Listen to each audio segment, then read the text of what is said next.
So, some of you might be wondering why IT is not necessary, and somebody who's worked as a developer, a CTO for a fintech, and a lead architect for an international bank is saying so.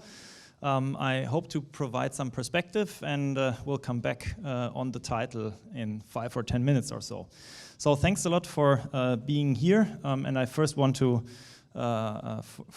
scratch out some of the big themes and then work my way from there. So, if we're looking at the industry, the state of the industry, digitization is not working out everywhere.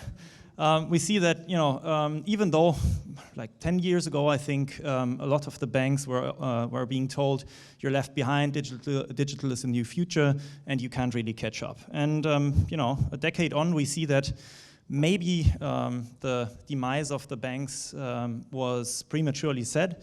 And we see here, actually, the projector doesn't show it very well, but I'll just point out a few. So among the best digital banking experiences, there's only a few fintechs that have actually made it to the top 10, right? So here, worldwide, we certainly could quote Starling and Monzo. I think there should be Revolut on here somewhere.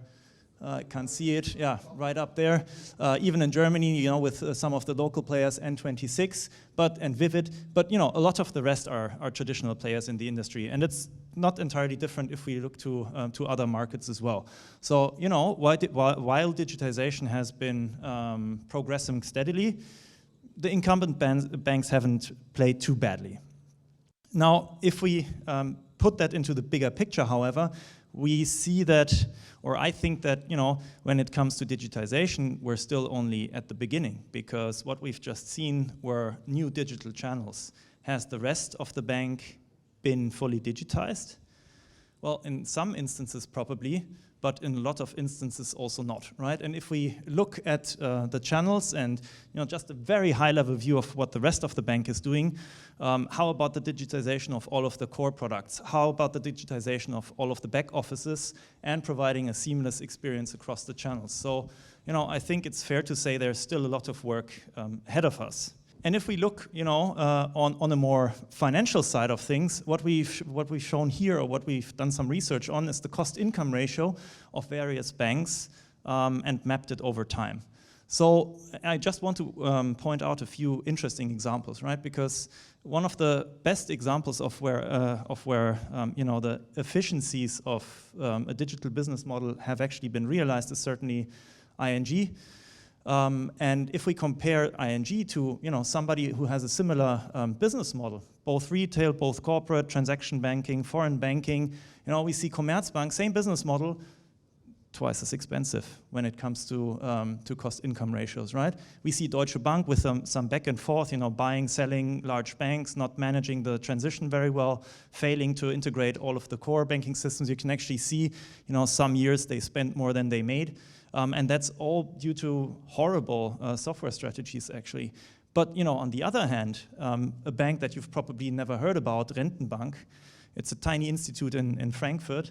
It's a state-owned bank, that basically the agrarian market uses to finance projects that don't really need to make a margin. I mean, if you walk in there, it looks like the 60s, and that's exactly how they work. And they still have a CIR of 20. So, it's not all about IT. How is this relevant for us? I mean, when you see a lot of the established institutes, they're independently almost of their business model. Whether it's largely retail banks or commercial and private banks, a lot of the incumbents are up here when it comes to cost per customer. And, this is a rather naive statistic that we did, right? Because we just took the P&L statements and divided it by the customer amount. But if you compare it to the fintechs, you can see that there is a lot of potential for improvement, right? Because even though some of the fintechs are one-trick ponies, right? They only do accounts, they only do payments, they only do wealth. You see that, and even though you consider that some of them are struggling with regulation, multiply by 2. Or they only have that one product. So maybe they want to provide loans and accounts as well. If you start from wealth or vice versa, multiply by 3, then you're still twice as low cost per customer as some of the established institutes, right? So starting fresh or trying to optimize from where you currently are does provide an interesting potential for cost improvement, which you then, of course, can spend elsewhere as well. Because one of the big things about cost is if you spend 80% or so on your run the bank and only 20% on change the bank, obviously you can't invest as much in innovation, and that leaves whole new markets untapped. And that is a more, that was the, let's say, the domestic view. If we consider EU domestic, let's hope at some point the financial market will consolidate. But if you look overseas, the situation is even more interesting, because I don't think the big disruption will actually come from the fintechs. Some will make it, some won't. But what we're actually seeing is, if we're comparing some of the larger institutes in Europe to some of the international institutes, not only are they spending comparatively more, almost 15% more on IT. If you multiply that with their P&L statement, they're spending significantly more. And if you invest 100 times of what the Europeans are investing into digitization, and the good and bad thing about it is, to get it right and to make it, to automate everything, it's difficult, but you only have to do it once. And if you have done it once, you can scale it globally. So, I think when it comes to interesting competition, that's where we should look at. And obviously, it's easier to get something right if you invest 100 times as much. So we need to adjust our strategies and our target operating models to account for this development. If we look at how the budget is actually allocated, we see that a lot of IT budgets in recent years are increasing. But then if we look how many of these big transformative exercises are actually succeeding, it's only a quarter roughly. And a lot of them are failing. And if they fail, you can read about it in the newspaper. And a lot of times, it has a big impact on customer impact. And if you also think about, who owns the transformation, I mean, maybe one war story from just very recent experience. One of our customers, one of our clients, Eastern Europe, 4 different departments are responsible for the digitization transformation. There's retail banking, there's corporate banking, the IT department is there, and they have a separate digitization department. How those last 2 differ, I'm not really sure. But even if you only have 3, retail, corporate, and IT, who's leading, who's following? And a lot of these discussions, I think, show that there's unresolved governance issues, and those are the most difficult to solve because the technology as such is not really the issue. Yeah, it takes a lot of money. It's still complex to do. It's not easy, but it's been done before. The difficult part is helping the rest of the organization change accordingly. And I think it all starts with the question, how do you define the role of IT? Is it something that's integrated? Is it something that's special? Which parts do you outsource? What actually constitutes your USP?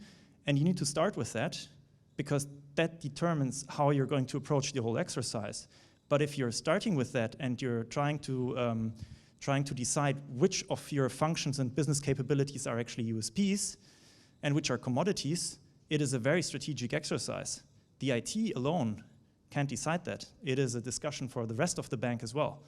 And trying to organize and support that discussion, because obviously everybody needs to understand the different perspective, and when it comes to IT, obviously the people having worked there have it a bit easier to understand the lingo and to understand all of the concepts and how it's also difficult to apply patterns from other strategy discussions.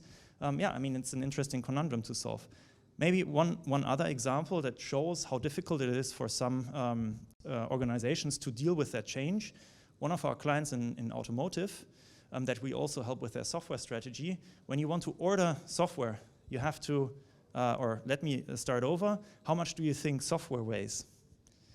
Because if you want to enter it into their ERP system, it always asks mandatory for, how much does it weigh? Because it's a unit, right? So it must weigh something. And that thinking percolates through the rest of the organization because the unit costs for software are almost 0. But if you want to copy physical goods, there's actual cost involved, right? And trying everybody to understand that or have that, develop that intuitive understanding of how software differs from also traditional processes, it's very difficult. And then there's there's something that hasn't to do with IT at all, right? It's about program complexity and how large you set up these projects or programs. Because the larger they are, we actually did a study with, I think, roughly 40, 50 of our clients or so. We find that obviously the more difficult, the more complex, the larger they get, the more likely they are to fail. So, you know, how do you cut up something like a core bank transformation? And not only speaking about the technical side of things, right, but changing the whole organization. How do you cut it up into little pieces? I mean, it certainly won't fit in a 2-week agile work unit, but you know, you need to find something that works for you. And obviously time doesn't change because the industry is moving very fast at the moment. So you somehow have to account for the fact that the whole exercise is huge on the one hand, and on the other hand, you need to cut it up into little pieces somehow to make it manageable. And then there is still the issue that, again, it seems intuitive, right? The more technological expertise that you have on the decision, on the executive level, the more likely technical projects are to succeed. But if you look at banks, and I mean what banks traditionally are, they're risk managers. And you know, risk managing is averse. And I think there was an interesting example earlier on about the exactness of AI and the biases of AI. And you know, everybody's going on about how horrible these are and that they're difficult to deal with. Yeah, but I mean, if you look at your agents, they also have biases. So you know, nobody compares the status quo to what the software can do, but this ideal state with what the software can do. And I think that's, again, something, you know, all of the concepts, I think, still exist. It's difficult to apply them to the actual technology. All right, and where does that leave us? Well, I think, you know, I could have shown Moore's law here. I opted for the bandwidth just to try something new. But the message is simple. You can't change, or you can't influence technological development. You can't change that the world is, or you can't influence that the world is changing. What you can do is you can change how you deal or how you position yourself versus that change. And what this means, particularly with IT, is trying to, you know, somehow work on a strategy framework like this that also includes IT and that either defines the role of IT as a service provider and then adjust the model how you deal with it accordingly, or build an integrated organization, which, you know, in the recent years has been shown to work very well, and I think which we'll hear a little bit in the next talk about, just to make sure that, you know, you account for all of these changes and you're trying to approach this whole exercise end to end. Because if you try to specify something and then you throw it over the fence and assume that IT will make the best of it, I've just recently spoken to a developer who said, yeah, AI will, or who was asked to comment on the whole AI trend and a lot of developers being made redundant, and he said, well, you know, I don't fear for my job because the hardest part for our clients is still to specify in an unmistakable way what they want. And nobody can, right? So, you know, that's the thing. I think AI can help do, you know, a lot of the unsophisticated living, and it will improve efficiency a lot. But it doesn't do away with the need to actually build that integrated model and really understand how these processes work and how technology can help and maybe replace some parts of it or support some parts of it in the meantime. And what this, of course, also helps, if you've got an efficient organization that obviously also needs to include an efficient IT, a lot of times, that's also a statistic that we did by asking some of our clients to comment on, you know, what their run the bank, change the bank ratio is. A lot of them are spending 4/5 of what they're spending on IT on run. And that's horrible, right? I mean, you can't expect to change the ratio to 20/80, but you know, 50/50 would probably be something that's more reasonable, right? You don't want to spend the majority on what you're spending on actually keeping things running, because if you do, you're not moving fast enough. And if you think back to the statistic about the US banks, I mean, what's the best defense against that major spending? Well, spending more wisely and spending more efficiently, right? So you need to work on that ratio, because every percentage that you are managing to break that, or to reverse that, will help you tremendously, right? Because it effectively multiplies what you're spending. And then I think it's also very important to understand that depending on your market positioning and your business strategy, you have to account for that positioning in how you set up the whole target operating model. Yes, there is IT, there is also organization, there's processes, there's governance, there's policies, and you need to adjust accordingly depending on your strategic positioning, right? Because if you've got an ignore strategy, it's a cash cow, you're milking it, you shouldn't be investing. I mean, it's obvious, right? It's business strategy 101. But still, a lot of the banks that didn't change their strategic positioning are investing a lot in IT. It doesn't make a lot of sense. And if you want to just keep things stable, you shouldn't go agile. Agile is built to change, not to keep stable, right? All of the overhead you don't need if you're just keeping things stable. On the flip side, if you're trying to shape the industry, complete opposite, obviously. You want to use the newest technology, you want to have a really agile organization, and I think it's possible to also counter all of these international ambitions. And you've got an excellent example, or we've got an excellent example here in the Netherlands from 10 to 20 years ago. I mean, ideal, that's why PayPal is struggling so much, right?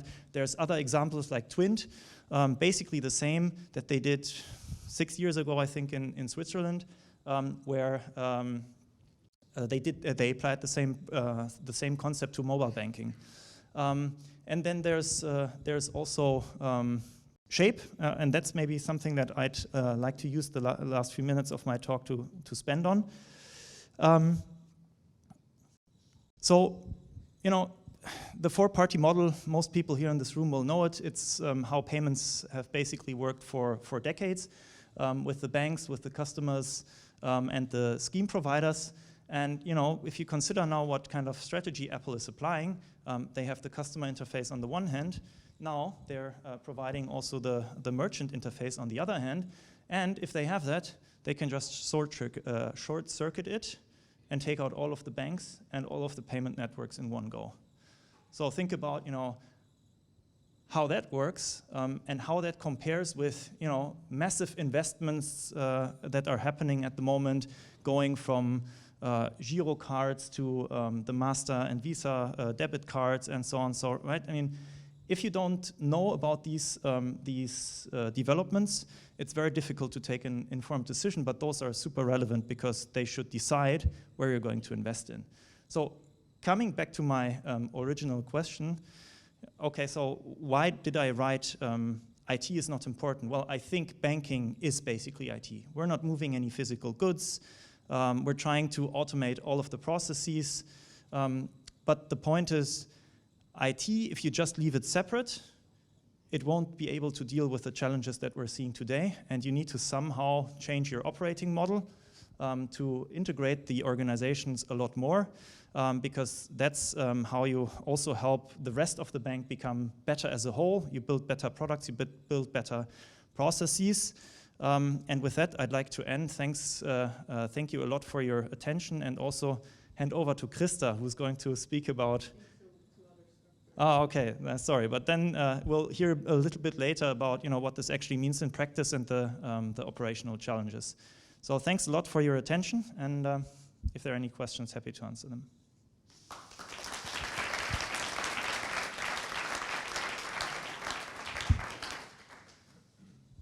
Very good presentation, by the way, very topical. The question on Apple, the use of the case study you were talking about with Apple, how you said potentially in a blink of an eye, they could turn off all or disintermediate the banks and the whole payment networks.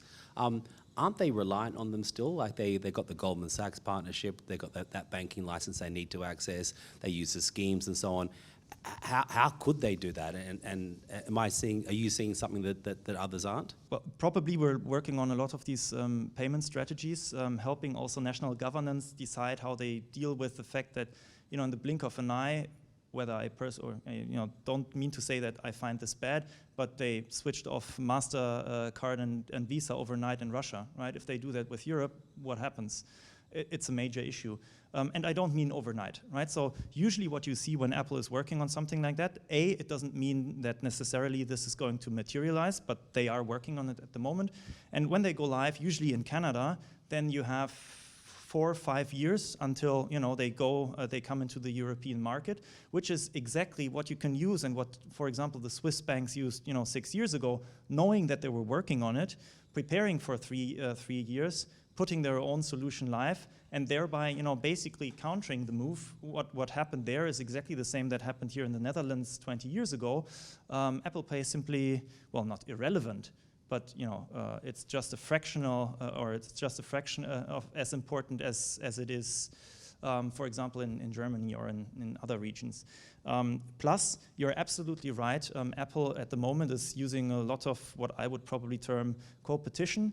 So yes, they provide all of the cards. Yes, they still use them for providing the accounts, also for the new Apple financial product. They're also using some of the traditional banks, which may not be as widely known as their payment service provider, right? So a large tier 1 European bank is doing all of the payments for the Apple App Store.